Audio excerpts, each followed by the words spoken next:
Então vamos lá. Propriedades coligativas. A gente, na parte final, esse assunto, gente, ele tem duas abordagens, tá? Ele tem uma abordagem conceitual e tem uma abordagem matemática. A abordagem matemática, ela não é muito cobrada em vestibulares. Então eu vou fazer a discussão da aula voltada para conceito. E aí, nos exercícios, vai aparecer uma outra conta. Aí eu vou dar uma ênfase maior na hora que aparecer as contas. Mas na aula de teoria, vocês vão perceber que eu vou focar muito no conceito, porque é o que cai, beleza? Bom, vamos falar de propriedades coligativas, né? A palavra coligativa, se você pegar a palavra coligar, coligação, né? A gente ouviu muito falar esse termo coligação quando você vai discutir política, por exemplo, que os partidos se agrupam, né? Em coligações quando vão disputar um cargo maior, né? Coligar significa juntar. Juntar. Propriedades coligativas significa a gente estudar propriedades que vão, de alguma maneira, intensificar as forças de coesão entre as moléculas do solvente. Então, por exemplo, vamos discutir com a água. A água tem lá suas moléculas que vão interagir por ponte de hidrogênio. A partir do momento que eu colocar uma coisa dentro da água, um soluto, que é o que a gente vem estudando já faz um tempo aí, né? Soluto, soluto, soluto, soluto. A partir do momento que você põe o soluto dentro da água, passa a existir uma interação a mais entre o soluto e a água. E essa interação a mais vai alterar propriedades da água, tá bom? É basicamente isso que a gente vai estudar. Vamos continuando aqui, ó. Aqui estão os nomes. São nomes bem esquisitos, né? Talvez o nome que vocês mais tenham familiaridade aqui é a osmose, que a gente ouviu muito falar na biologia, né? Então, vamos fazer meio que um esquema para a gente poder entender o que nós vamos estudar. Então, o negócio é o seguinte. Você tem uma substância no estado líquido. Vamos chamar de solvente. Solvente puro. Tá?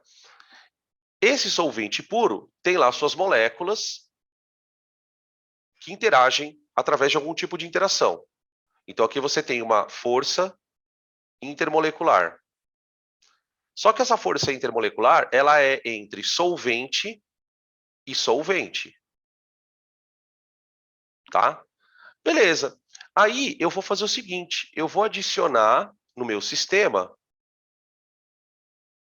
um soluto não volátil. Dan, o que é um soluto não volátil? Um soluto não volátil é um soluto que não evapore. Por exemplo, não pode ser álcool. Tem que ser uma coisa menos volátil que a água. Então, a gente está falando aqui de um sal, pode ser um composto orgânico também, tá? Tem alguns compostos orgânicos que são menos voláteis do que a água, então não tem problema. Mas tem que ser um soluto não volátil, tá? Uma coisa que não evapore com facilidade. Quando você colocar esse soluto não volátil, agora você passa a ter uma coisa chamada solução. Né? E aí a gente entende por solução, soluto solvente. A solução ela tem forças intermoleculares. Só que aqui surgem dois tipos. As forças entre solvente e solvente, que já existiam. E agora eu tenho soluto solvente. Ou seja, eu tenho uma intensificação dessas forças. Essa intensificação vai causar coisas que você mede no laboratório. Isso, isso, isso e isso. Tá? O que são isso? Essas palavras, assim, a grosso modo, que depois a gente vai definindo uma a uma, tá? Sem pressa. Tonoscopia. A tonoscopia significa uma queda da pressão de vapor.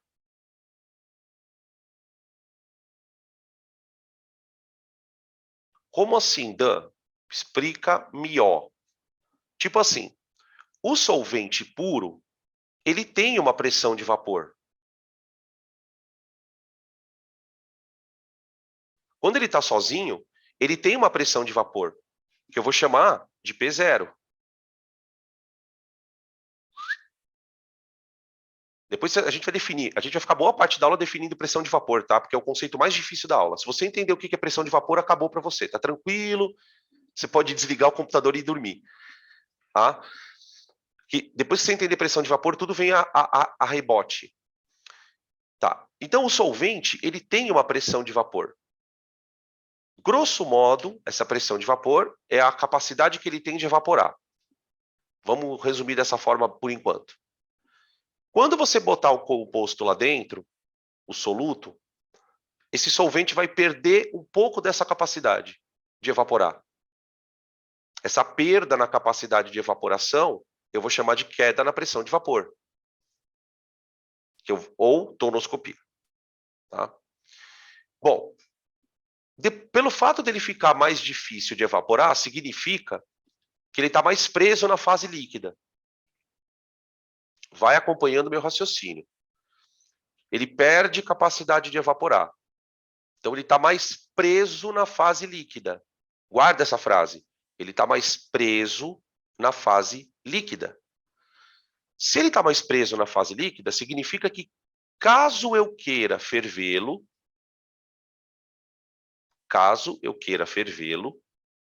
eu vou ter que aumentar mais a temperatura de ebulição. Então, há um aumento do ponto de ebulição, que eu vou chamar de ebulioscopia. Ou seja, o que eu estou querendo dizer, grosso modo, é o seguinte: água com sal não vai ferver a 100 graus ao nível do mar. Ela vai ferver a uma temperatura acima de 100 graus. É isso que eu estou querendo dizer. Terceiro ponto. Se o sistema está mais preso na fase líquida, então vamos lá. Teve uma intensificação de força intermolecular. Porque você colocou o soluto ali dentro, então tem mais interações moleculares. Então, o sistema está mais preso na fase líquida. Então, ele fica mais difícil de evaporar,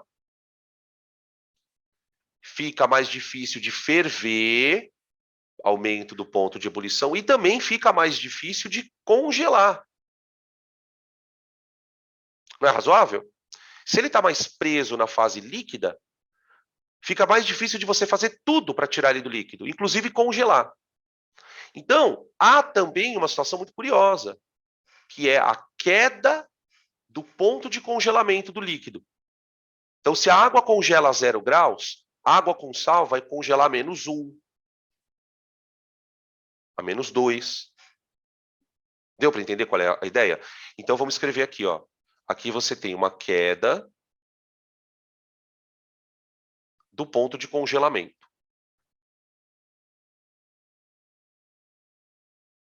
Deu para entender qual que é o lance do efeito coligativo? Tudo por causa da interação molecular. Tudo por causa da interação molecular. Então, é um prato cheio para vestibular, tá? Porque você cobra 2 assuntos em um. A gente vai até discutir aqui na aula alguns casinhos que vêm de exercícios, tal, que tipo, enfim. E aí acontece uma coisa que é Maravigold. Maravigold, um dos eventos que eu diria que é mais significativo para a existência de vida, né? Que é a osmose. A osmose. A osmose é uma coisa muito curiosa, né? Que a osmose ela é uma situação toda peculiar. Para você definir o que é osmose, você tem que definir o que é uma membrana semipermeável, solução hipertônica, hipotônica. Então, eu vou tentar ser quase que um youtuber para definir osmose agora. Quando você coloca sal na água, você tem agora uma água salgada, certo? Essa água salgada, de maneira muito misteriosa, adquire uma capacidade. A água salgada tem uma capacidade que a água pura não tem. Que capacidade é essa? A capacidade de puxar água de outra solução. Em determinadas condições, uma solução salgada, né, uma solução que tem muito soluto dissolvido ali e tal, ela vai puxar água de outros meios. Essa capacidade de chupar água de outros meios é chamada de osmose, né? Na verdade, osmose, bem na rigor, né? Osmose é o movimento da água de um lado para o outro. Quando uma solução chupa a água da outra, a gente vai observar esse movimento, né? Que eu vou chamar de osmose. Agora, a capacidade que a água, que a solução tem de chupar água, ela é chamada de osmolaridade. Osmolaridade é a capacidade de provocar osmose. Beleza? Gente, esse conceito na área da medicina é para pensar no seu sistema circulatório. Para pensar naquele líquido que a gente tem, vocês vão saber do que eu estou falando, chamado linfa. Né? A linfa, ela tem todo um problema de acúmulo no nosso organismo, esse líquido intersticial. Né? E a passagem desse líquido intersticial para o sangue, ela é importante na manutenção de pressão arterial, né? Pessoas que têm problema, por exemplo, de coração, vocês já devem ter percebido isso, se vocês têm algum parente que tem uma cardiopatia mais crônica, a pessoa tem problema de inchaço nos membros inferiores, porque ela tem problema de retorno. Então, todo esse equilíbrio de vascularidade no nosso organismo depende de osmose. Tá? A própria célula que nós temos no nosso organismo, por exemplo, uma célula ela só vai sobreviver se o meio for isotônico a ela. É difícil você ter uma célula, por exemplo, que consiga se adaptar. Em alguns casos, vocês têm aqueles organismos que têm vacúolos, né? Para tentar manter o volume constante. Então, esse tema aqui para a biologia, gente, é crucial. E assim, o que a gente vai tentar fazer aqui? Nós vamos tentar fazer uma coisa que a biologia não faz por falta de foco, não é o foco da biologia. A biologia usa a osmose para uma série de coisas. Por exemplo, para você explicar mecanismo de abertura de estômago, você usa a questão da osmose. Então, assim, fiquem atentos a esse conceito. O que a gente vai tentar fazer aqui na química? Eu vou tentar explicar por que acontece a osmose. Por que a água vai de um lado para o outro? O que acontece? Qual que é o lance? Tá bom? Então, a osmose, eu vou escrever aqui, ó, é o movimento de solvente entre soluções. Sendo muito resumido assim, né?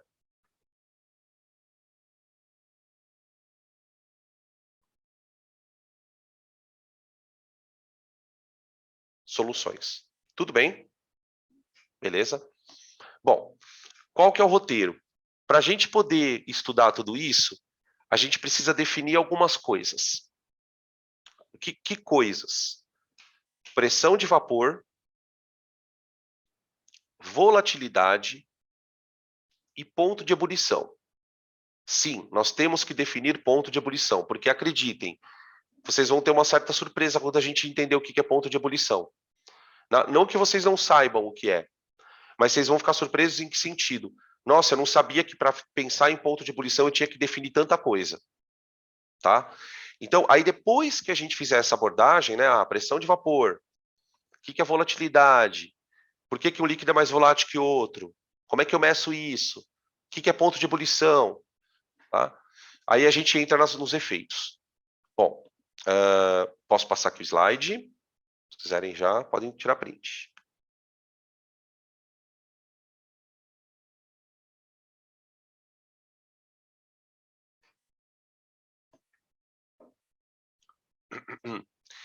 Para quem eu não cumprimentei, oi, tudo bom? Boa tarde. Deixa eu passar aqui. Aqui nós temos uma explicação microscópica para a gente entender um pouquinho melhor. Ó. Aqui a gente tem uma foto que já foi mostrada em outras aulas, em diferentes momentos, Eu acho que eu já mostrei essa foto 2 vezes. Uma na aula de dissociação e outra na aula de ligação. 3 vezes. Uma na dissociação, uma na aula de ligação iônica e uma na aula de forças intermoleculares. Foram as 3 vezes que eu mostrei. Oi, tudo bem? Agora eu te vi aqui. Agora eu vi você mandando um oi aqui para eu. Então, ó, aqui dá uma ideia bem legal do que eu estou falando. Aqui a gente está imaginando a seguinte situação. Ó. Eu tenho NaCl, aquoso, que está dissociado, na verdade, né?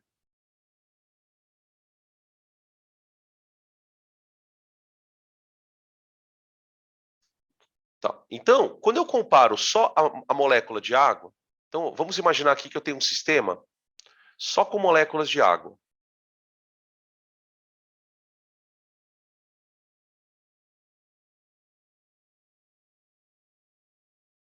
Pronto.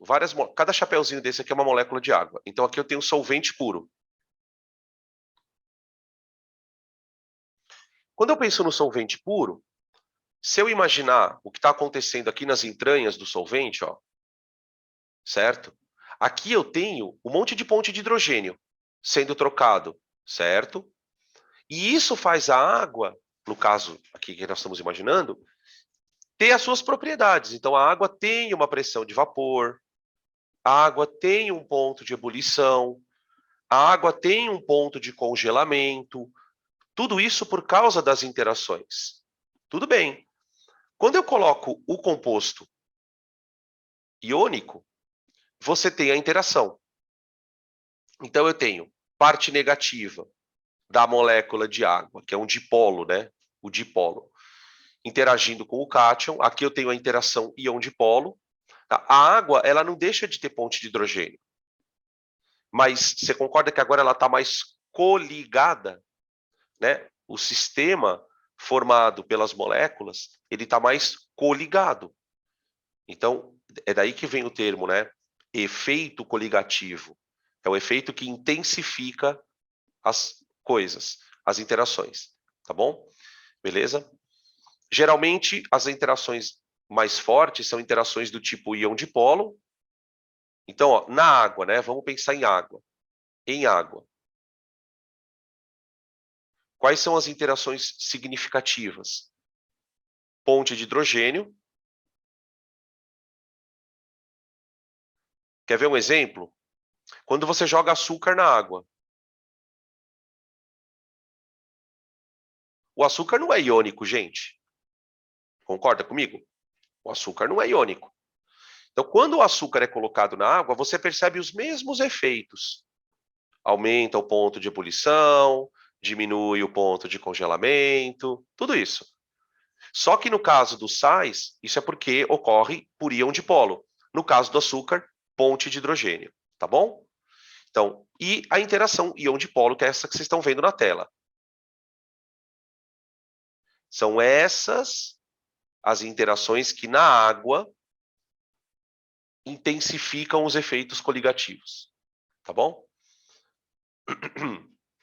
Tranquilo? Isso também pode acontecer em solvente orgânico, tá bom, gente? Mas já vou adiantando para vocês, tá? Vestibular gosta muito de solução aquosa, tá? Ele vai gostar muito de discutir isso em água. Então é porque aí põe sal na água e dissocia, tem toda aquela coisa que a gente já discutiu. Ok, tranquilo? Perguntas até aqui, se vocês quiserem perguntar alguma coisa, pode mandar aí, tá? Do contrário, eu já vou passando.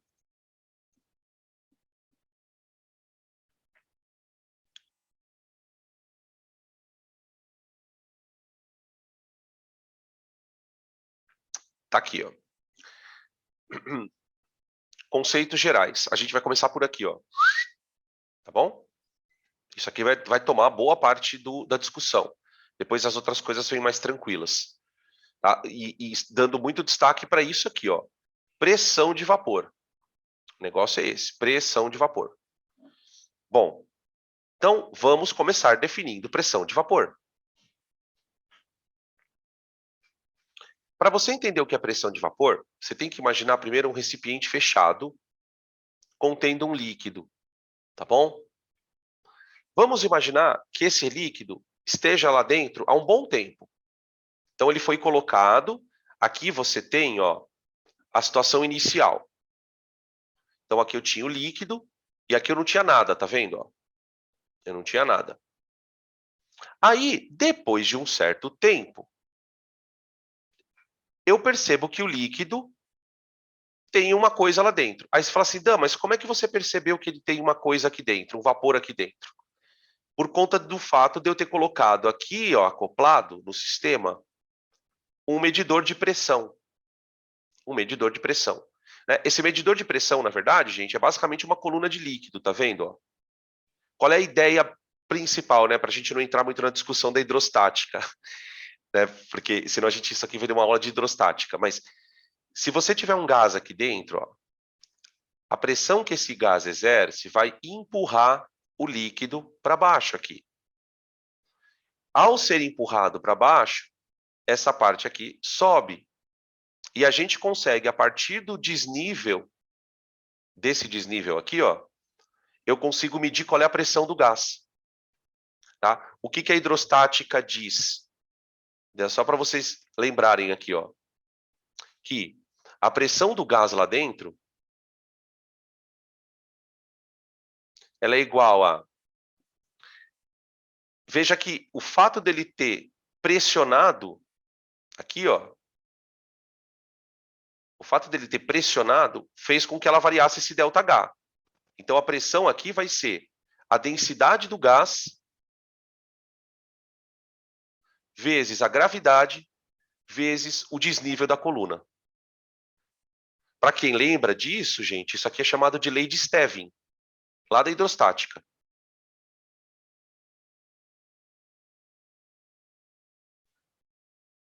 Tá? Então, eu relaciono o desnível da coluna de mercúrio... Ah, espera aí. Só trocar aqui por gás, não é do gás, é do mercúrio. É do líquido. Tá? É o desnível da coluna do líquido. Tá? Esse desnível da coluna do líquido provoca essa variação de altura lá dentro. E essa variação de altura é correspondente à pressão do gás. Tá bom? Beleza? É quase igual, né? Quase igual. Só que no caso do empuxo, depende do volume de líquido deslocado, né? É volume no lugar da altura.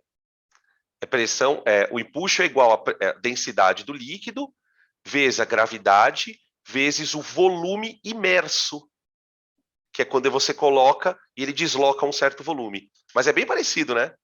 É bem parecido, tá? Bom, então, só que assim, né? Como a aula não é de física, eu preciso ir para a química da história. Quando isto acontece, o que está acontecendo lá dentro? Então, se a gente pudesse olhar para cá, ó, aqui, ó. Aliás, eu digo até mais. Se nós pudéssemos olhar na superfície do líquido, aqui, o que nós enxergaríamos? O que nós enxergaríamos? Nós enxergaríamos o que é chamado na química de equilíbrio de fase.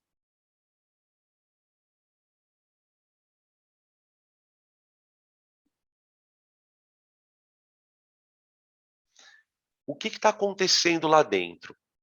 Lá dentro você tem a substância líquida que continua evaporando. Só que o vapor volta a virar líquido. Reação direta, reação inversa. E as duas estão acontecendo com a mesma velocidade. Que é o que eu chamo de equilíbrio. Isso é um equilíbrio de fase. É um equilíbrio que a gente chama, né, nós vamos estudar lá na parte de equilíbrios, é um equilíbrio heterogêneo. Aí você fala assim, Dan, mas o que isso tem a ver com o que a gente está falando?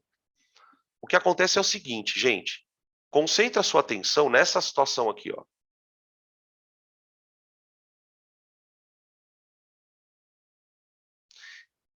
Se a velocidade que um processo ocorre é igual a do outro, você concorda que a quantidade de moléculas de gás aqui dentro, ó, é sempre constante a partir desse momento? Porque se por um lado está surgindo molécula na fase vapor, por outro lado está desaparecendo. Né? É mais ou menos assim. Eu vou tentar fazer uma comparação para vocês entenderem. Imagine a população de um país onde, por uma situação bizarra, a taxa de nascimentos fosse igual à taxa de morte. Todo dia. Se todo dia morressem X pessoas e nascessem X pessoas, vocês concordam que ao longo do tempo a população daquele país estaria sempre constante? Ia mudando a galera, mas o número de pessoas não seria o mesmo? É isso que acontece no equilíbrio. Ao mesmo tempo em que tem moléculas aparecendo na fase de vapor, tem moléculas desaparecendo do vapor. Deu para entender o lance? Qual é a consequência disso? Sabe qual é a consequência? É que esse vapor, ele exerce uma pressão. Vamos colocar assim. Ó. Vamos admitir que esse vapor, ele é um gás ideal. Você concorda comigo que a pressão, então, desse gás pode ser enxergada como N de gás, né? R, T, sobre V? Tudo bem? Vai acompanhando. Só que você concorda que esse número aqui agora é constante?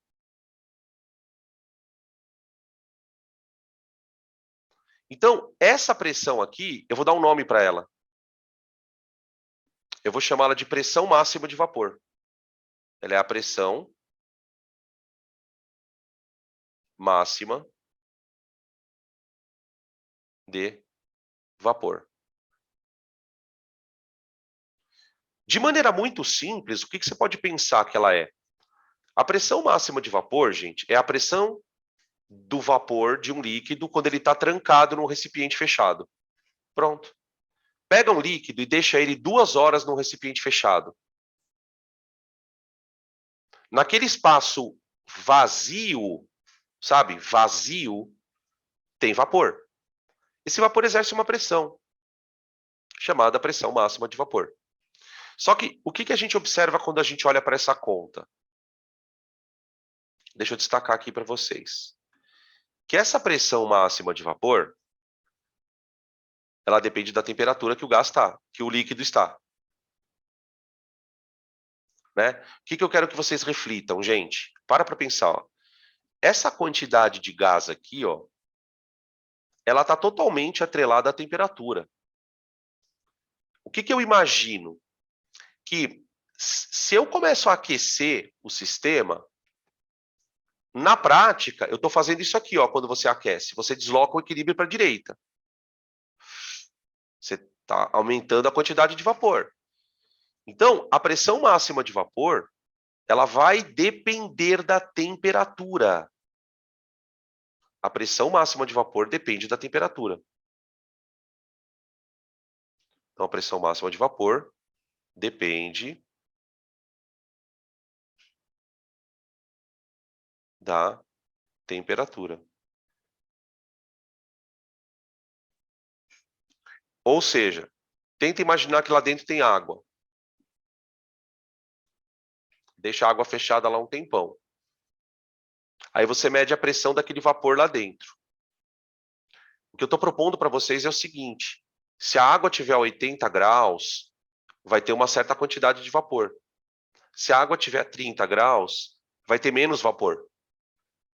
Então, essa pressão de vapor, ela vai diminuindo conforme você diminui a temperatura.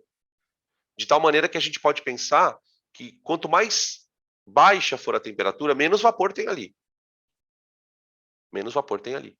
Tudo bem? Até aqui tranquilo?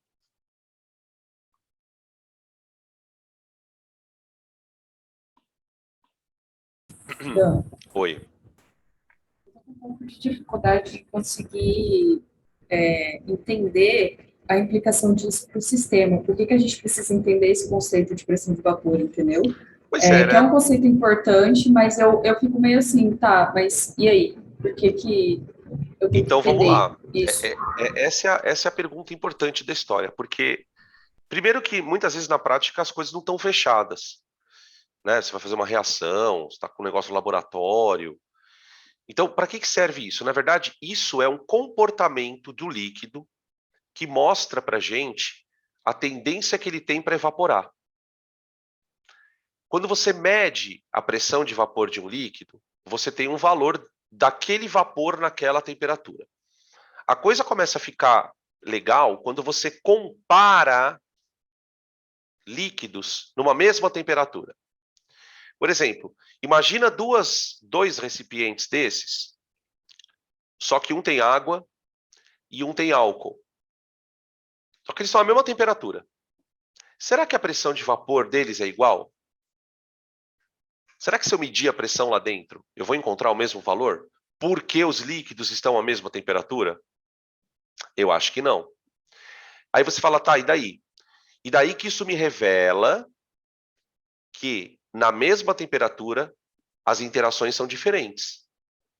Você está comparando líquidos na mesma temperatura. Por que que é importante você comparar líquidos na mesma temperatura? Porque na mesma temperatura as moléculas têm a mesma energia.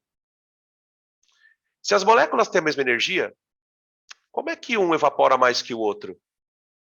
Ou seja, eu não... olha como isso é bonito. Foi por causa desse conceito que os caras começaram a desconfiar que tem interação molecular.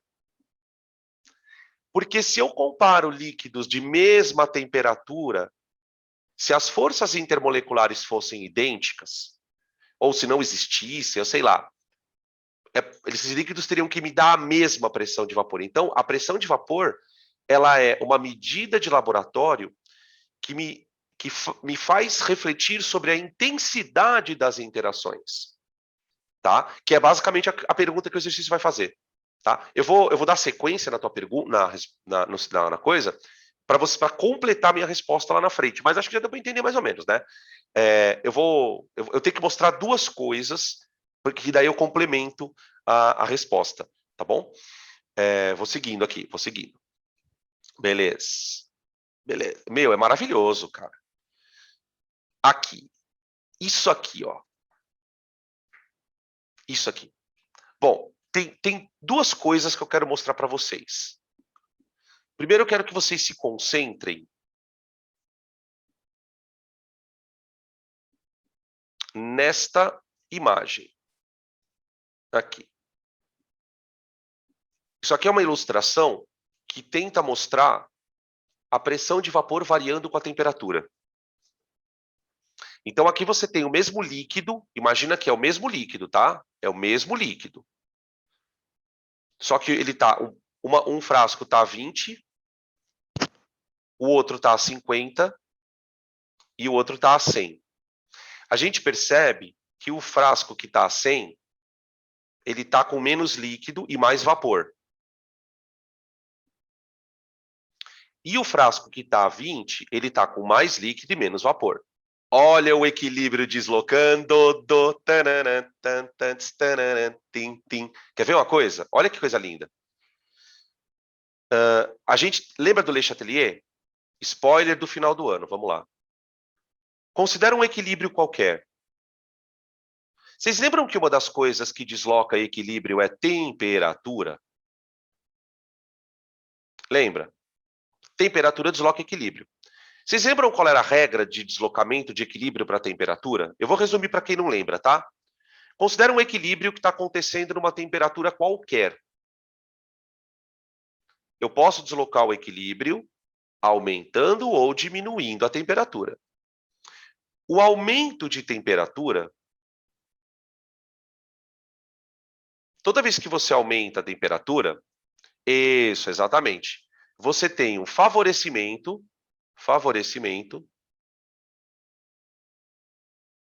da endotérmica. E a diminuição de temperatura, de temp, favorece a ESO. Agora, deixa eu perguntar uma coisa para vocês. Dá uma pensada aí para responder. Você tem duas reações acontecendo aqui, ó. Água líquida virando gás e gás virando líquido. Você está num equilíbrio. Vocês conseguiriam me dizer qual delas é a endotérmica? Qual é a endotérmica? É a direta ou é a inversa? Lembrando que direta é a que vai para a direita, né? Ó. Inversa é a que vai para a esquerda. É a direta. Então, essa daqui é a endo. Exatamente. Ó, ó. Ô, gente, agora faz tudo sentido. Olha o que acontece. Olha como tudo faz sentido. Considera que você tem um sistema a 20 graus. A 20 graus, ele está em equilíbrio. Mas nesse equilíbrio, a quantidade de vapor é pequena. Porque ele está a 20 graus. Está a 20 graus. Aí eu vou aquecer. Quando eu aqueço, eu desloco o equilíbrio para a direita. Desloco o equilíbrio para a direita, eu atinjo um outro equilíbrio com mais vapor. Vocês lembram que na aula de equilíbrio, para a gente fala assim, os professores de química, olha, o equilíbrio depende da temperatura. Porque a cada temperatura você tem uma quantidade ali de gás. Se eu aumentar de novo a temperatura, desloca mais ainda o equilíbrio para a direita. Quando eu abaixo a temperatura, desloca para a esquerda. Pronto, é isso que está acontecendo aqui. Só que qual é a sacada? A gente mede essa pressão. Essa é a pressão máxima de vapor. Tá bom? Bom, agora vamos olhar para o gráfico de baixo. Nós temos que olhar para esse gráfico em duas olhadas. A primeira olhada, eu queria que vocês observassem a curva de pressão de vapor por temperatura. Então, vamos olhar no eixo Y aqui, ó. Será que eu consigo dar o zoom? Será que eu consigo dar inteiro o zoom? Ah, deu, ó, que legal. Pronto, tá aqui. Gente, vamos lá. Eixo X. Pressão de vapor lá dentro. Pressão de vapor lá dentro. Tá bom? Notem que a pressão de vapor expressa no nosso gráfico, ela está expressa em milímetros de mercúrio. Beleza? Tá bom. E aqui é a temperatura do composto. Beleza? Então, eu vou começar observando, eu quero que vocês observem que as três curvas têm o mesmo padrão.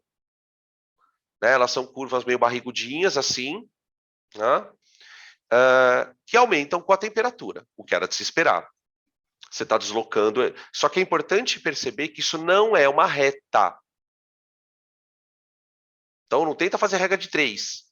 É isso que eu estou dizendo. Não tenta fazer regra de 3, tá ligado?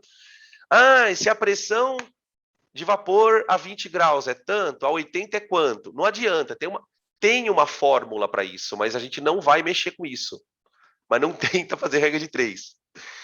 Tá? Não me faça cocôzinhos.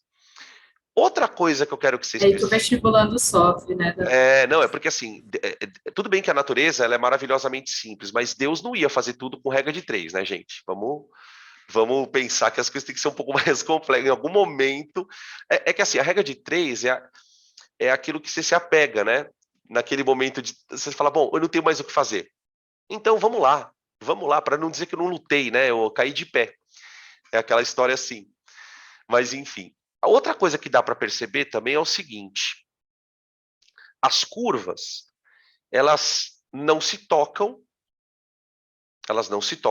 Então, quer dizer, você não vai ter, por exemplo, dois compostos que na mesma temperatura têm a mesma pressão de vapor. Não tem isso. Ou seja, acabamos de descobrir uma propriedade específica da matéria. Sabe, para você não ficar... Sabe aquela primeira aula que o professor pergunta assim, qual que é a propriedade específica da matéria? Densidade, ponto de ebulição. A gente sempre fala as mesmas, né? Tá aí uma nova, pressão de vapor. Tá? pela pressão de vapor de uma coisa, você sabe quem ela é. Então, tem tabelas de pressão de vapor de coisas. Tá? Ah, pressão de vapor da água. Tem lá 10 graus, 20 graus, 30 graus. Tá? É assim. Outra coisa, e aí, bom, até aqui beleza, são coisas mais claras que a gente vai perceber, né? Mas aqui vem a pergunta do Vest. Aqui vem a pergunta do Vest. Por que a curva do éter está justamente acima da do etanol e a da água mais abaixo? Isso tem alguma relação com o que a gente sabe? Então, aqui vem o conceito, gente, de volatilidade. Tá? Tem muita gente que, quando você pergunta para o aluno assim, o que é volatilidade? Muita gente vai falar assim, é quando o cara tem ponto de ebulição baixo. Ou às vezes a pessoa fala assim, é quando o cara evapora fácil. Todas essas definições, elas dão uma boa ideia do que é volatilidade, mas a rigor, volatilidade não é nada disso. A gente vai definir agora. Eu quero chamar a atenção de vocês para o fato, por exemplo, de que a curva do etanol está acima da água. Então, eu quero que vocês olhem, por exemplo, para essa temperatura aqui. Ó. Dá uma olhada, escolhi essa temperatura. Essa temperatura me diz que nessa temperatura, a pressão de vapor da água está um pouco acima de 100 milímetros de mercúrio. Então, a 50 graus, se eu fechasse a água num recipiente a 50 graus, o vaporzinho dela ia ter uma pressão ali de uns 100 e pouquinhos. Se eu fechar o éter na mesma temperatura, a pressão de vapor dele é 200. Opa! Do etanol, perdão. Do etanol. Opa! Então, na mesma temperatura, o etanol tem mais vapor do que a água? Então é por isso, ele é mais volátil. Naquela temperatura tem mais vapor. Então eu sei que ele evapora mais fácil. Porque eu comparei os dois na mesma temperatura. Para você ter a conclusão de que um cara é mais volátil que o outro, você tem que botar os caras na mesma temperatura. Põe ali, trancafia e mede o vapor. Pela pressão do vapor, você diz que é mais volátil. Tá? Então, ó, vamos escrever aqui. A volatilidade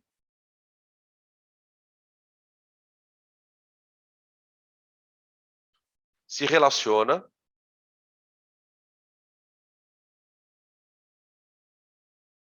à comparação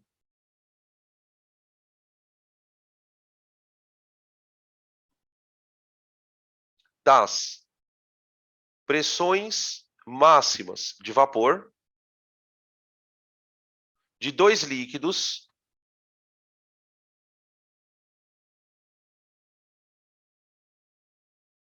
e aí o mais importante, né? Numa mesma temperatura. Numa mesma temperatura. Você não pode deixar um líquido mais quente que o outro para comparar. Então, oi, pode falar.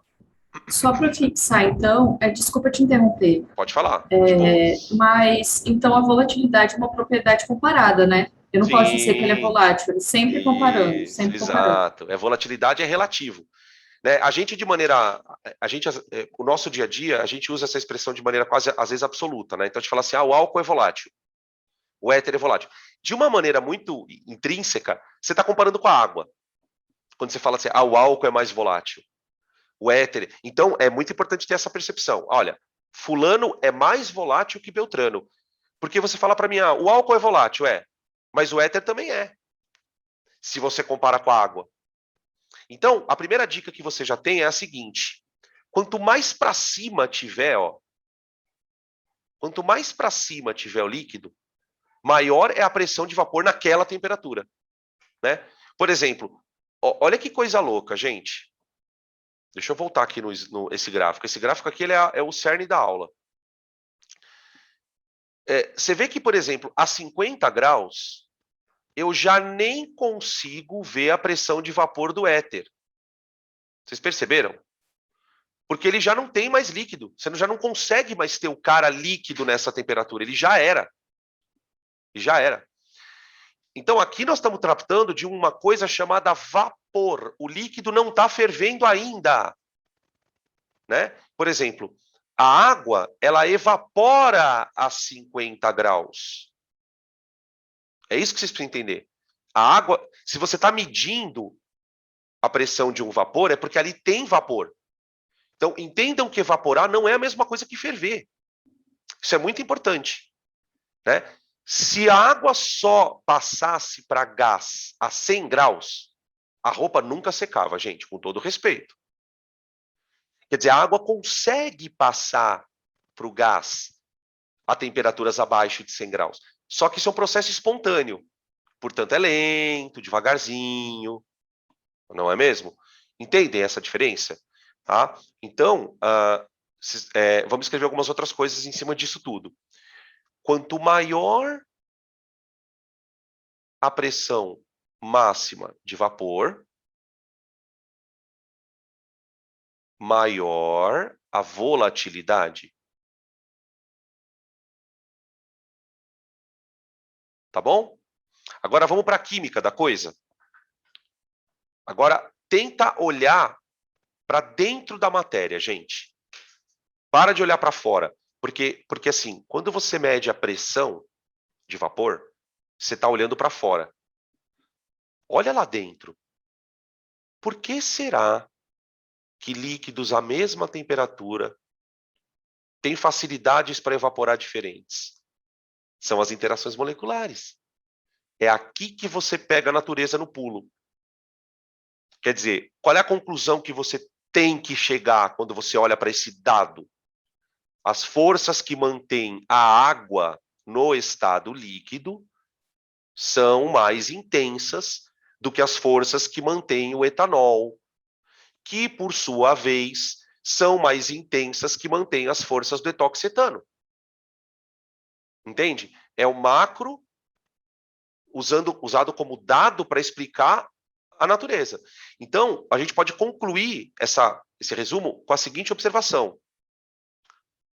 Quanto maior a pressão de vapor, maior a volatilidade. Ok. Menores são as interações moleculares. Mais fracas são.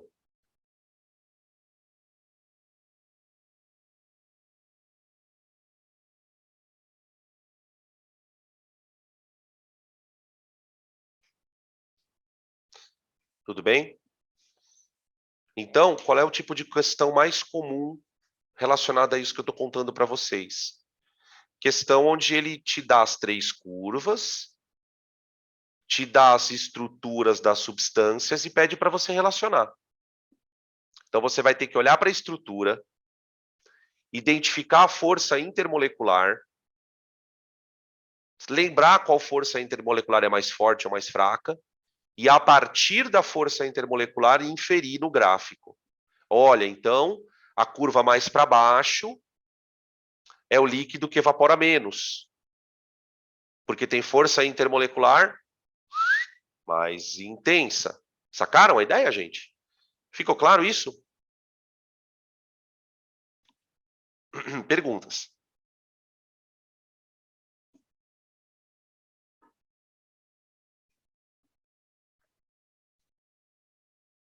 Massa, massa, massa. Né? Uma perguntinha chata. Vamos lá. Dan, mas espera aí. A água faz ponte de hidrogênio, não faz? Ah, faz ponte de hidrogênio. O etanol também faz. Você está querendo dizer para mim que a ponte de hidrogênio do etanol é mais fraca do que a da água? É, exatamente. Então, veja que mesmo dentro da ponte de hidrogênio, você tem as suas nuances. Você tem as suas nuances. Né? A gente pode até especular por que isso acontece. Né? Porque o etanol, ele tem uma parte aqui, ó. Ele tem uma parte aqui que é de hidrocarboneto, né? Então, a rigor, as moléculas de etanol elas não interagem exclusivamente por ponte de hidrogênio. Ela pode fazer ponte de hidrogênio por aqui, ó. Mas pensa numa outra molécula de etanol aqui perto, ó. Ela vai fazer dipolo induzido. Percebe qual é a diferença? Olha a sacada. Tipo, o etanol, ele tem uma ponte de hidrogênio, mas a água, gente, com todo respeito, a água ela faz duas pontes de hidrogênio aqui, ó. Ela faz uma molécula, ela consegue fazer uma ponte de hidrogênio de um lado, e do outro lado ela faz outra ponte, graças ao fato dela ter dois hidrogênios. Né? O problema do etanol é que isso não acontece. Então, essa cadeia, ela fica meio... Ela é uma cadeia que interage de uma forma um pouquinho menos forte. Então, o álcool, ele é um pouquinho mais volátil que a água. Agora, olha a orgânica aparecendo aqui, olha a orgânica. Se eu aumentar a cadeia, pode acontecer da curva ficar mais baixa que a água. Pegar um álcool bem grandão aí, pegar um octanol, por exemplo, essa cadeia pode ser muito grande. Aí você pode ter uma curva para baixo. Percebe que ele pode brincar com a interação molecular e com orgânica. Conseguem fazer essas relações entre os conteúdos, gente? Beleza? Se vocês quiserem, eu volto ao raciocínio, tá? Não tem problema. É porque, assim, esse é o momento em que a gente precisa começar a montar o nosso quebra-cabeça, né? Então, tudo aquilo que a gente viu no primeiro semestre, sobretudo de química, né? É, na verdade, alicerce para o que vem agora. Agora é que você vai ver se você teve uma boa percepção do que é uma interação molecular, porque a gente vai pegando tudo isso como pré-requisito, né? Porque o filé mignon mesmo, né, gente, para a prova de química, ele vai vir agora, né? Do primeiro semestre vem a parte de estequiometria, que cai bastante, mas essa parte agora do segundo semestre, solução, pilha, equilíbrio, cinética, tudo cai, tudo cai. Tá? Beleza? Bom, vamos continuando. Às vezes eu me perco um pouco no meu raciocínio, começo a falar de outra coisa, perdão. Aqui eu trouxe uma fotinho da internet, eu peguei do livro, na verdade, que fala um pouquinho de uma coisa que a gente ouve, e eu, pelo menos, durante muito tempo, não sabia o que significava muito bem aquilo. Que é o conceito de umidade relativa do ar.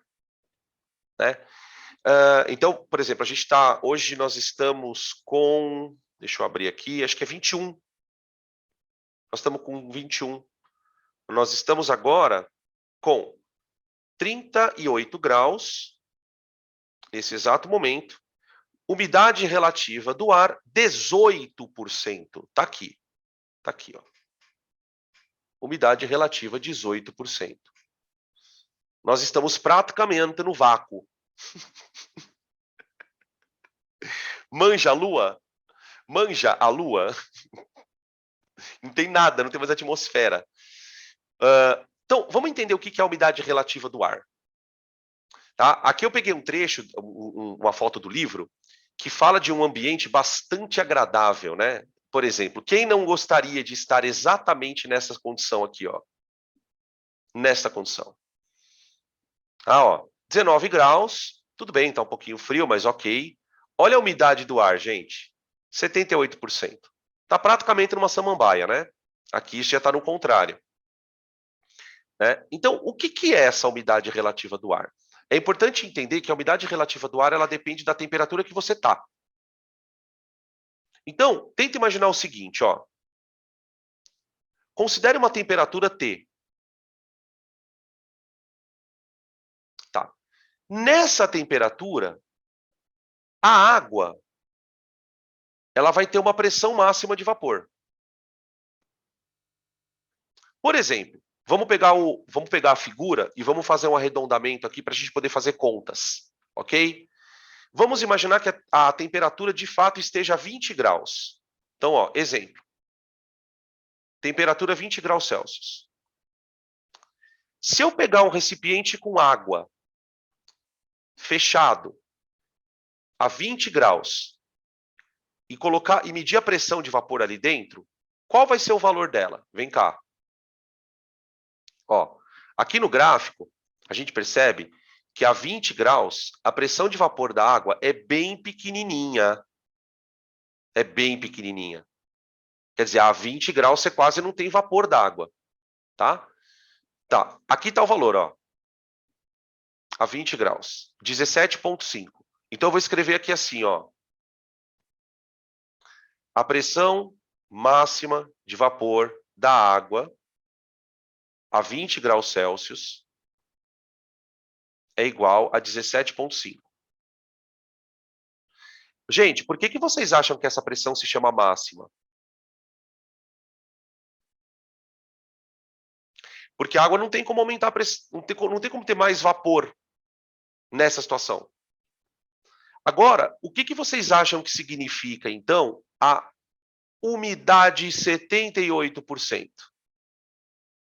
Significa que naquele momento, a pressão de vapor no ambiente é 78% da máxima.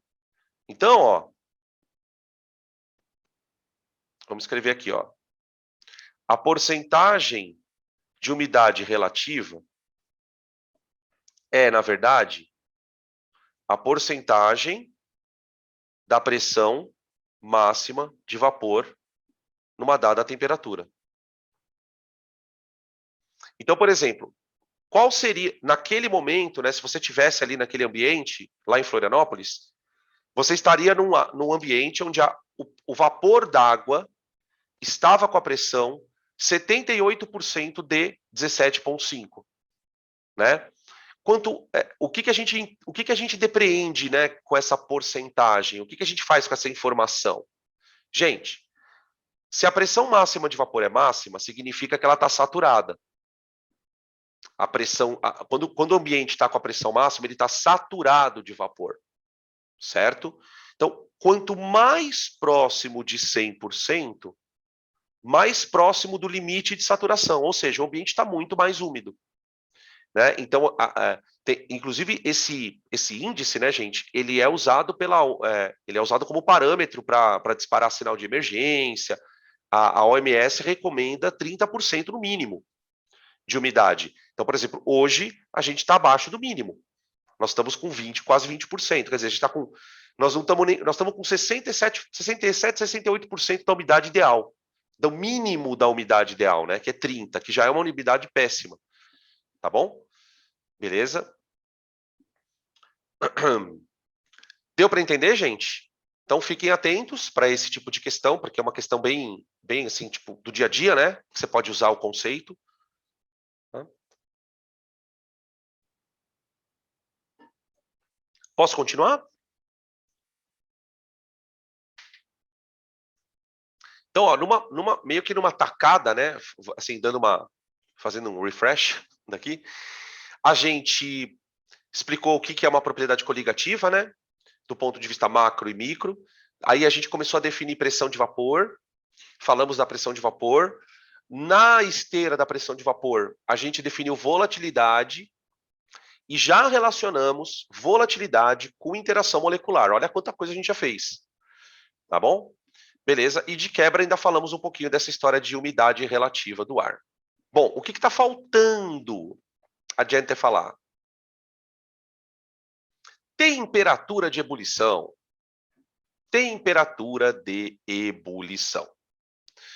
Uma das coisas mais misteriosas, pelo menos quando a gente começa a estudar isso, né, lá para o 9º ano, primeiro, que a gente volta a falar sobre isso, aí depois volta a falar no 3º, no cursinho, essa história de que a temperatura de ebulição depende do local. Né? A gente ouve durante muito tempo, né, aceita, mas se a gente parar para tentar explicar, a gente não vai conseguir de uma forma satisfatória. Porque a gente precisa entender qual a diferença de ponto de ebulição e evaporação. Né? Quando a gente pergunta, por exemplo, qual a temperatura de ebulição da água? Né? Todo mundo já ouviu essa pergunta. Mas ninguém te pergunta assim, qual é a temperatura de evaporação da água? Aí agora a gente entende por que não existe temperatura de evaporação, porque a água evapora a qualquer temperatura. Agora, o que acontece na ebulição? Então, vamos definir primeiro ebulição. Peraí. Só um minuto aqui. Opa, perdão. Ebulição. Bom, eu primeiro vou fazer um desenho, depois a gente pode até definir com palavras, tá? Mas eu acho que o desenho ele elucida bastante. Então, ó, tenta imaginar um recipiente aqui, e eu vou colocar um líquido nele.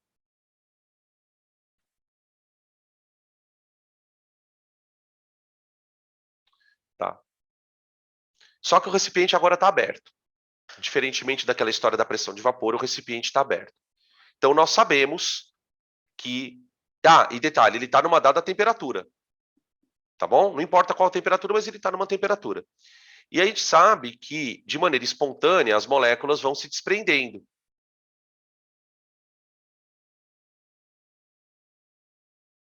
Então, eu posso dizer que o líquido ele tem uma pressão de vapor.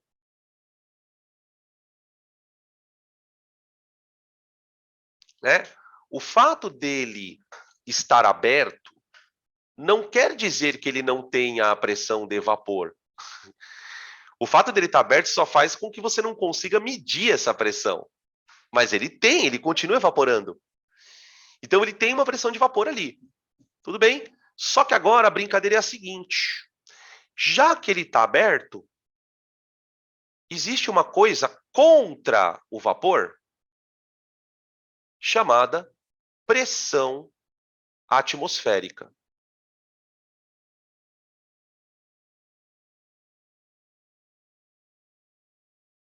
Atmosférica. E aí a coisa é a seguinte, galera. Só vai começar a sair bolha daqui, ó, porque o que caracteriza, né, a ebulição? O desprendimento de bolhas, o desprendimento de gás de forma brusca, né?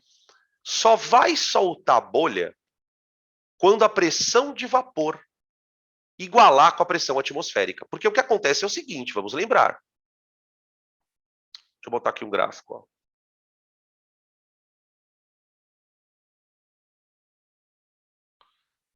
Pressão de vapor em função da temperatura.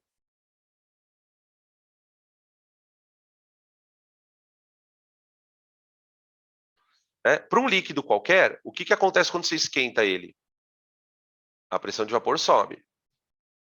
Então, ó, numa dada temperatura, a pressão de vapor tem um valorzinho aqui. Quando você esquenta um tanto,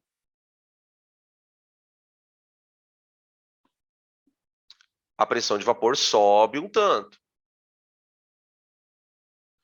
Vai chegar uma hora que você vai esquentar o cara tanto, eu vou chamar de ponto de ebulição, em que a pressão de vapor se iguala à atmosférica. E aqui é o que acontece onde sai a bolha. Então, isso aqui eu chamo de ponto de ebulição.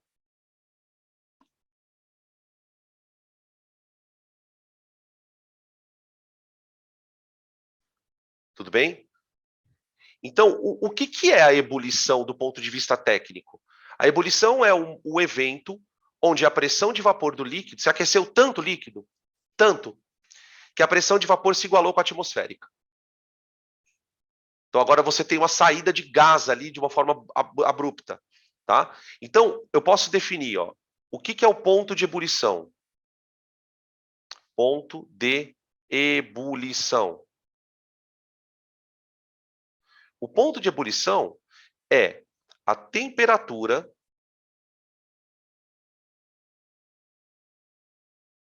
na qual a pressão máxima de vapor do líquido se iguala à pressão ambiente.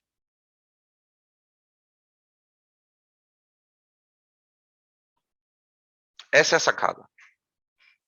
E aí, olha onde a coisa vai desembocar, gente. Olha onde a coisa vai desembocar. A gente acabou de discutir, e eu acabei de mostrar para vocês o gráfico de novo aqui nessa tela, que a pressão de vapor de um líquido depende da sua temperatura.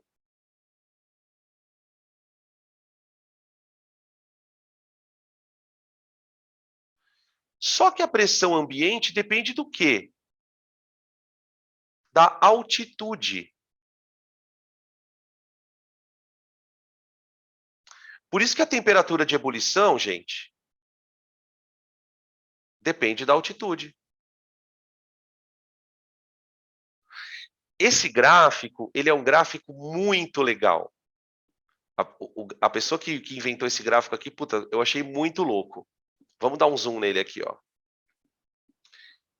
O gráfico ele mostra no eixo Y a altitude, ele colocou o eixo Y de propósito altitude, para que quanto mais alto for o eixo, mais alto seja o lugar. E no eixo X, ele coloca a pressão naquele lugar. Então, por exemplo, vamos pegar o ponto que ele coloca aqui, ó. Ele pega o pico do Monte Everest. São 8.850 metros, 29 mil pés. A pressão ali é 250 milímetros de mercúrio. 250 milímetros de mercúrio. Gente, a pressão ambiente, aqui no nível do mar, é 700, ó. Você está com uma pressão 1/3 da pressão de quem está na praia. Será que dá problema de respirar ali ou não? Tá? Beleza? Aí eu queria fazer uma pergunta sobre isso aqui, ó. Eu queria que vocês tentassem me responder duas coisas. Primeiro, o que significa isso, ó? E segundo, como é que ele chegou nesse valor? Essa pergunta é importante, tá? Para a gente refletir. O que significa esse PO2 53 mmHg?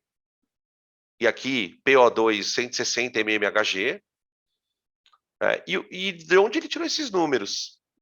Vocês manjam isso? Ah, eu acho que é a pressão de oxigênio. Eu penso que é para entrada no organismo. Não Vamos tenho pensar o certeza. seguinte. Ou na água. Não, pensa assim, ó. O que você tem ali? Não é ar? O ar não é uma mistura? Vamos considerar Sim, de maneira muito simplista que é uma mistura de O2 e N2. Isso aí é a pressão parcial de oxigênio na mistura. Então, quando você respira o ar que você está respirando tem 250 milímetros de mercúrio de pressão. Essa é a pressão do ar. Só que se eu tirar o nitrogênio, sobra só isso aí de oxigênio. Se você olhar para essa conta, isso aí não dá aproximadamente 1/5 da pressão?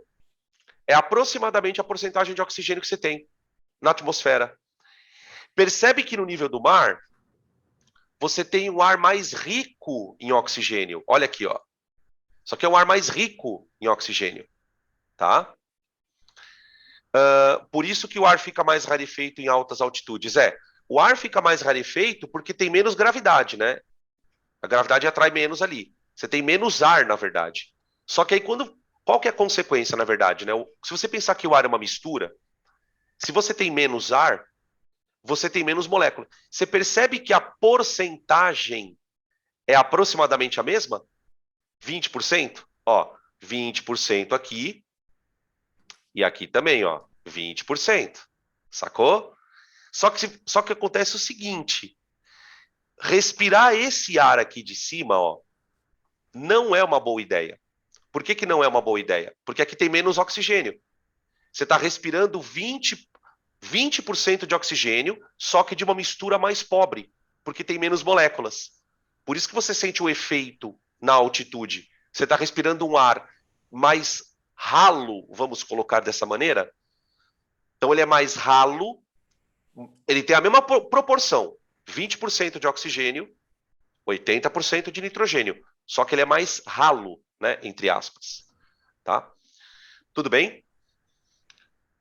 Perguntas? Bom, percebe quanta perguntinha dá para fazer? Aí o que acontece então? que acontece? Nessa outra tabela aqui, ó, peraí, aqui, aqui, nesta outra tabela, nós temos os pontos de ebulição da água em alguns locais. Então, ó, Rio de Janeiro, 100 graus Celsius. O que isso quer dizer? O que isso quer dizer? Que para você fazer a água ferver ao nível do mar, você tem que aquecer ela a 100 graus. Tá, mas o que isso quer dizer propriamente? Qual é a pressão ao nível do mar? A pressão ao nível do mar é 760 milímetros de mercúrio. Então, você só vai conseguir fazer a água atingir essa pressão de 760 milímetros quando ela estiver a 100 graus. Né?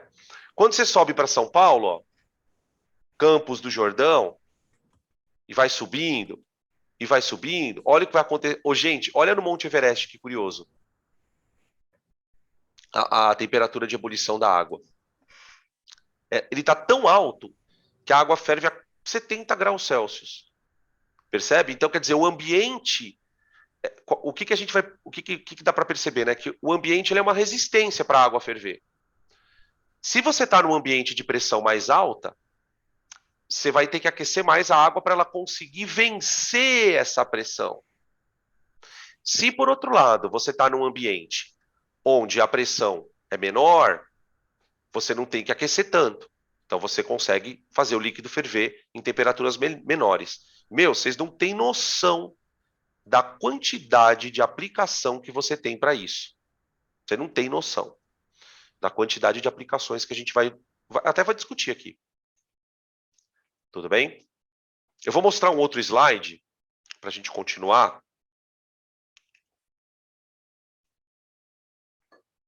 Vamos lá. Aqui. Ó. Aqui a gente pode dar continuidade nessa explicação falando de outras coisinhas também. Primeiro eu queria observar com vocês esse ponto aqui, ó. Essa linha aqui. Essa linha aqui, gente, é a pressão ao nível do mar. Então é o seguinte, se você quiser fazer um líquido ferver ao nível do mar, você tem que aquecer ele até a pressão de vapor dele chegar aqui. Tá? Então vamos começar olhando, obviamente, a nossa querida água. Gente, a água, ela atinge uma pressão de vapor de 1 atm, né? Quando ela é aquecida a 100 graus. Então eu vou escrever assim, ó. Para a água. Quando aquecida, eu vou escrever para a água e depois vocês vão aplicar essa ideia para todos os outros. Quando aquecida a 100 graus Celsius, sua pressão de vapor alcança 1 atm ou 10 a quinta pascal ou 760 milímetros de mercúrio, o que você quiser. Escolhe a unidade. Tá? Lembrando que eu estou arredondando tudo. A gente pode usar ATM, quando a gente for trabalhar na hidrostática, né, que está chegando também daqui a pouquinho, a gente vai trabalhar com Pascal, né, que é Newton por metro quadrado, enfim. Então, para a água, eu só consigo fazer ela atingir essa pressão quando ela está a 100 graus. Ali ela ferve.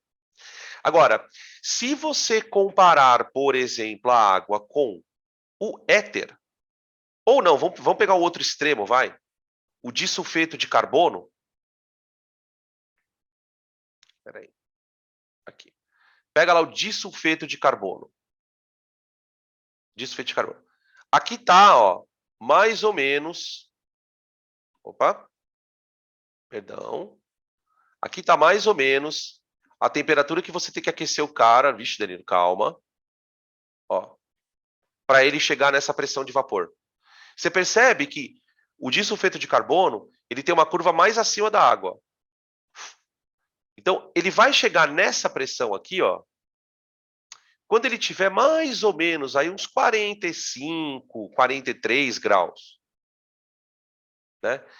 Tudo bem? E olha onde você pode ir com esse questionamento. Por que que o disulfeto de carbono tem um ponto de ebulição tão menor? Né? Vamos comparar aqui, ó. Deixa eu desenhar aqui o disulfeto de carbono. Quando aquecido.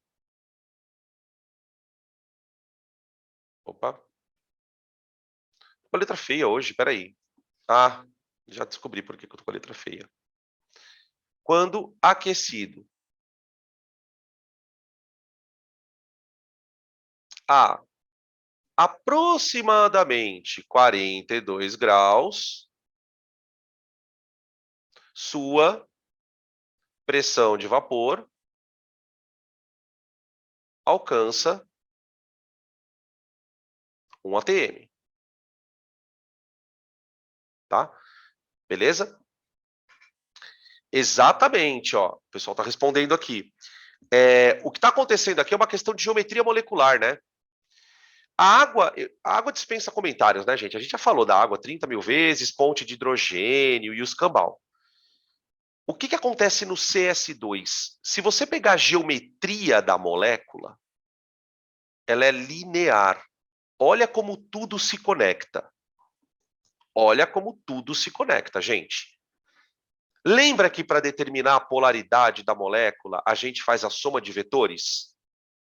Então, veja, eu tenho aqui duas ligações polares. Eu tenho uma ligação polar puxando para o enxofre, e eu tenho uma ligação polar puxando para o outro enxofre. Só que o Mi resultante é zero. Aula de geometria molecular, lembra? Quando o Mi resultante é zero, a molécula é apolar. Apolar. Se a molécula é apolar, e além do mais o fato dela ser pequena, né, ainda tem esse agravante, ela é uma molécula pequena, ela tem força de dipolo induzido, que é uma interação fraca, quando você compara com a ponte de hidrogênio, né? Percebe como está tudo conectado? E aí, como é que você percebe tudo isso? Quando você compara a pressão de vapor.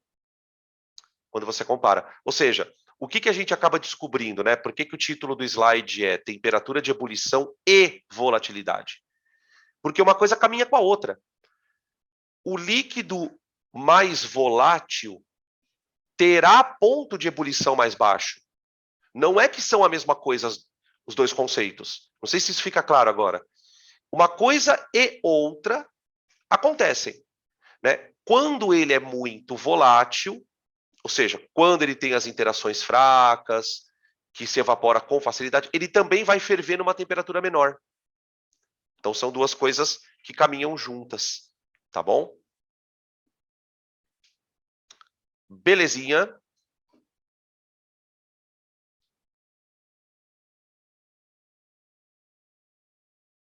Perguntas.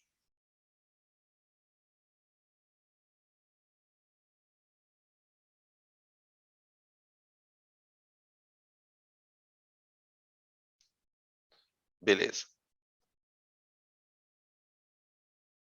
Bom, agora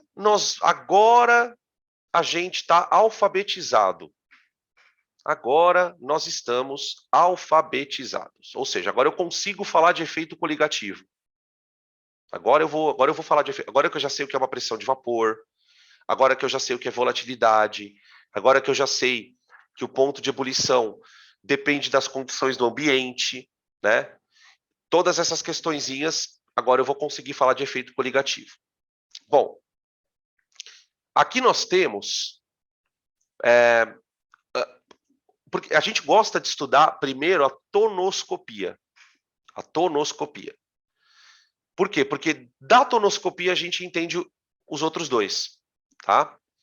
Bom, de maneira simples, o que é a tonoscopia? A tonoscopia é a queda na pressão de vapor de um líquido porque você colocou uma substância lá dentro.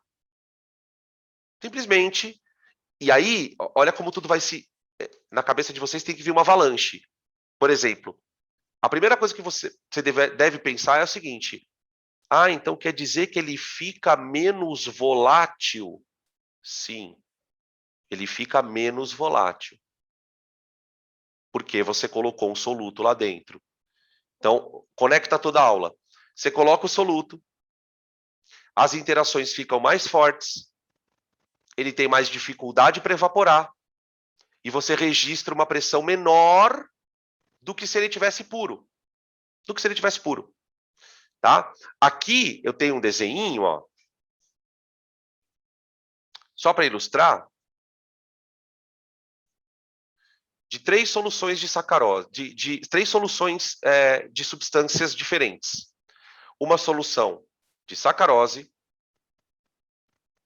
uma solução de glicose e uma solução de cloreto de sódio.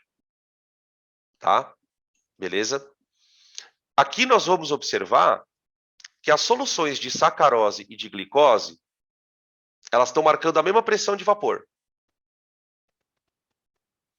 A solução de cloreto de sódio, ela está marcando uma pressão de vapor diferente. Tá? A gente já vai discutir isso daqui a pouquinho. Primeiro eu quero que vocês observem o que a gente chama de queda de pressão de vapor. Tá? Para você entender a queda de pressão de vapor, você tem que olhar para a solução comparando com o solvente. Então, o gráfico que explica isso é esse aqui, ó. Então, a gente tem... Vou voltar aqui. Dá um zoom. Ó. Então, nós temos aqui no eixo X a temperatura, no eixo Y, pressão de vapor. Tá bom? A pressão de vapor do solvente, ela evolui com a temperatura, tá vendo? Ó? Então, imagina que isso aqui é a curva de pressão de vapor da água. Quando você põe a substância na água, todos os pontos da curva caem. Então, se você medir a pressão de vapor numa dada temperatura, você vai perceber que a pressão de vapor do solvente puro é sempre maior do que a pressão de vapor da solução. Então, imagina que aqui você tem água e aqui você tem água com sal. Tudo bem? Então, água e água com sal. Tudo bem. Essa diferença de pressão medida é chamada de efeito tonoscópico. Tonoscópico, tá? Então, vamos escrever aqui algumas coisas. Ó. Efeito tonoscópico. Peraí, deixa eu escrever aqui.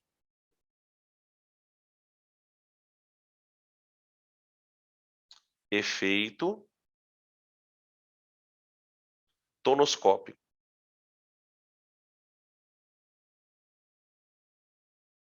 É o que a gente vai chamar de ΔP, que é a queda de pressão. O que é essa queda de pressão, na verdade? Ela é a pressão zero, tá? O que eu já vou escrever o que é, menos P. Tá? O que é P0? É a pressão de vapor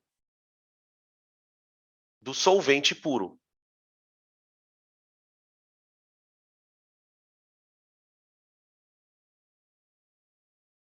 Tá? E o que é o P?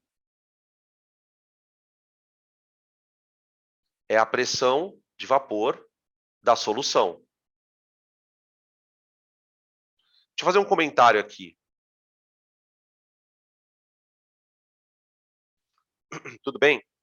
Gente, vocês lembram que delta, a gente costuma falar na física, né, geralmente que delta é final menos inicial, né? Aqui eu não quero levar isso ao pé da letra. Por quê? Porque a pressão do solvente, eu poderia chamar de pressão inicial. Mas como ela é sempre maior que a da solução, eu gostaria de fazer uma conta que desse positivo aqui.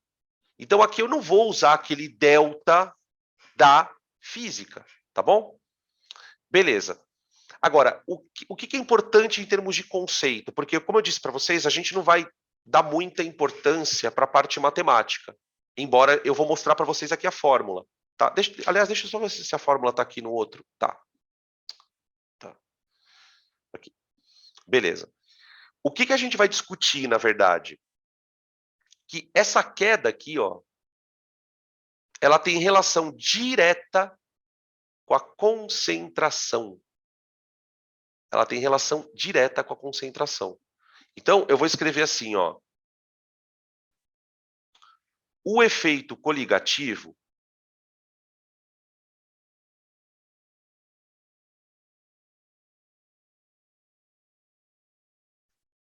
é proporcional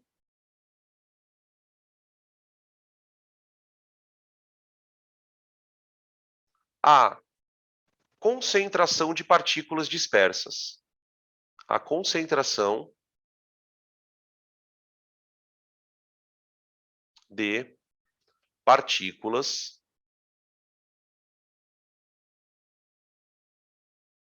do soluto dispersas.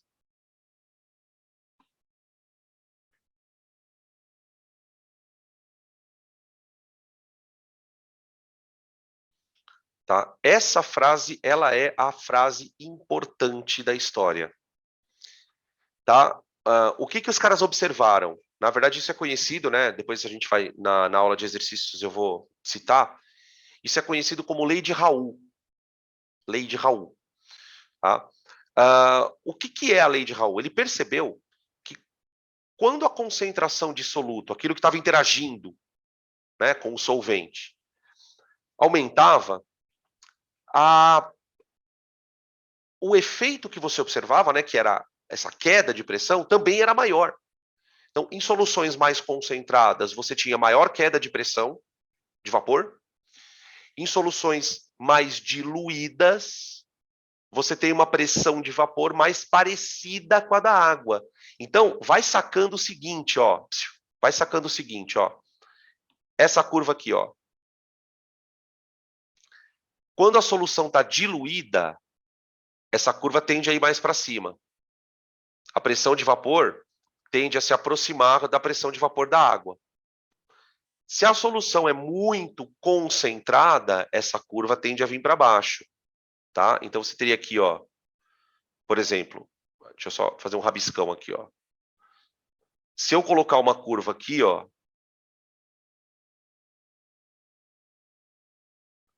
e chamar isso aqui de solução B,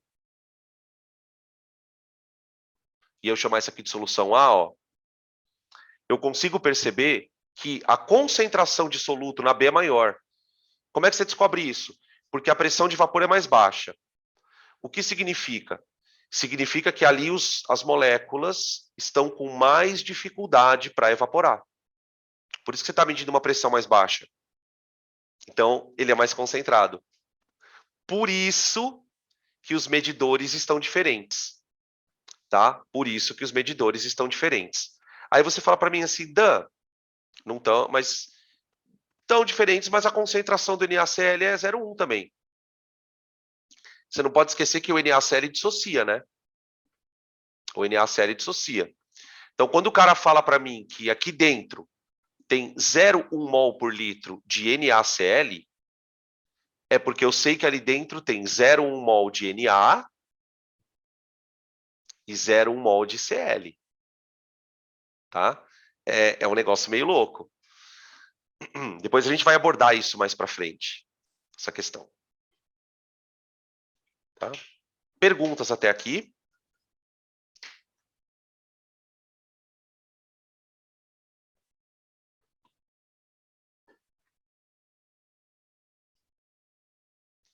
Bom, o que a gente pode traduzir de maneira bastante resumida, o que a lei de Raoult fala? A lei de Raoult, de maneira simplificada, ela vai dizer o seguinte, ó. Ela vai dizer que a variação de pressão de vapor, que é essa diferença que você, digamos assim, proporcionou né? Ela vai ser igual a um número que eu vou chamar de KT. KT. Esse KT, ele é chamado de constante tonoscópica. É uma constante do solvente. Então, por exemplo, se você estiver trabalhando com água, você está dissolvendo uma coisa na água e está estudando o efeito coligativo, você vai usar o valor do K para água. Se você estiver trabalhando com o K, com acetona, você vai usar o K da acetona, tá? Beleza? E tem até uma fórmula para calcular esse K, mas eu não vou entrar muito nesse mérito, não. Então, é esse K vezes... Peraí, deixa eu trocar de outra cor aqui. Vezes a concentração. Então, tipo assim, quanto maior a concentração, maior vai ser a queda na pressão de vapor. É isso que você precisa entender da fórmula. Tá? É como eu disse para vocês, os vestibulares tradicionais, esses que vocês vão prestar, de alta concorrência, eles não vão trazer conta para vocês. Não vão. E assim, se trouxer, que a Unicamp gosta muito de fazer isso, né? Ela dá a fórmula. Tá? Não se preocupem, quando eu falo isso, o que eu estou querendo dizer com isso? Não fica perdendo tempo fazendo exercício de conta, de propriedade coligativa. Tá? Como eu disse para vocês, na aula de exercícios eu vou fazer com vocês, justamente para que vocês não percam tempo tendo que fazer isso em casa. Você vai dar uma olhada em 2 ou 3, entende como é que funciona o negócio, tá? E aí tem uma outra coisa que eu quero comentar, mas eu não vou comentar isso agora, até porque não vai dar tempo da gente falar tudo. Então, o ΔP é K vezes a concentração, então, tipo, quanto maior a concentração, maior o ΔP, vezes um número I. Eu vou colocar aqui um número Izinho. Izinho. Tá? Esse Izinho, ele é chamado de fator de correção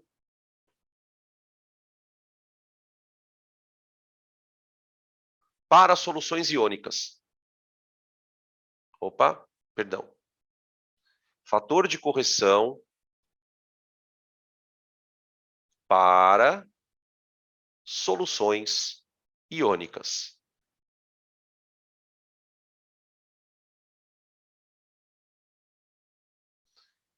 O que acontece, gente? Quando você joga uma coisa na água e ela vai ser um soluto, você tem duas situações. Ou o soluto dissolve e fica lá dentro, ou ele dissocia, que é o que acontece com sal, com base e com ácido. Você concorda? Qual é o problema? Quando você põe na água uma partícula que dissocia, você concorda que ela tem um efeito multiplicador? Por exemplo, no caso do NaCl, cada NaCl se comporta como 2. Se eu pegar um sal, por exemplo, que tenha 2 cátions e um ânion, então cada partícula se comporta como 3. Então, o que esse fator aqui vai fazer? Você vai usar um número para corrigir o efeito. Por exemplo, se for NaCl, você vai pegar e multiplicar isso aqui por 2. Então, você está dizendo, na verdade, que a concentração está sendo multiplicada por 2. Se eu pegar, por exemplo, um outro, por exemplo, Na3PO4. Olha esse aqui, que coisa linda. Esse aqui, ele quebra em 3 sódios e 1 fosfato. Então, o I é 4. Tá? Agora, tem substâncias que não quebram. Por exemplo, a glicose. Peraí, eu escrevi meio zoado aqui atrás. Opa. Aqui. A glicose, gente, ela dissolve bem na água. Ela dissolve bem na água, mas ela não quebra. Ela não quebra. Então, quando ela não quebra, você põe 1 no fator.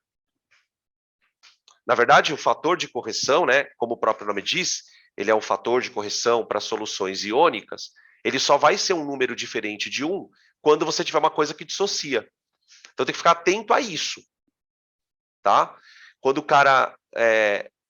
a gente vai discutir isso nos exercícios de sala, ele coloca 3 soluções, mas ele coloca a mesma concentração, só que de solutos diferentes. Então você vai ter que ver se dissocia, se não dissocia. Então isso talvez explique, isso na verdade talvez não, isso explica, gente, isso daqui que vocês estavam vendo no começo, ó. Uma solução de glicose 0,1 mol por litro, ela tem uma pressão de vapor igual à da sacarose, com a mesma concentração. Tá vendo? Só que a de cloreto de sódio, de mesma concentração, ela tem uma pressão de vapor menor. Menor. Então, isso, na verdade, serve como, vamos dizer assim, ratificando, né? O que a lei de Raoult fala, olha, o efeito coligativo, ele é proporcional à concentração. Quando ele fala isso, gente, ele está dizendo mais. Ele está dizendo assim, olha, não importa o que você jogou. A solução não quer saber o que está dissolvido. Ela quer saber o quanto está dissolvido. Ah, se tem 0,1 mol por litro, não importa o que é. Agora, quando você joga uma coisa que dissocia, pelo fato dela dissociar, ela dobrou o efeito dela, né? Então ela se comporta com efeito maior. Deu para entender o lance? Então não importa, né, o que a gente está fazendo aqui, na verdade, né, para variar. A gente está simplificando o nosso estudo. Por quê? Porque a gente está desconsiderando quem é o soluto. Tá? A partir do momento que você fala, olha, o efeito é proporcional à concentração, você está dizendo, olha, não importa qual seja o soluto. Se tiver a mesma concentração, vai ter o mesmo efeito. Então você está desconsiderando que tipo de soluto é. Tá bom? Beleza. Perguntas, gente. Perguntas. Perguntas. Perguntas. Beleza. Peraí. Aqui. Tá.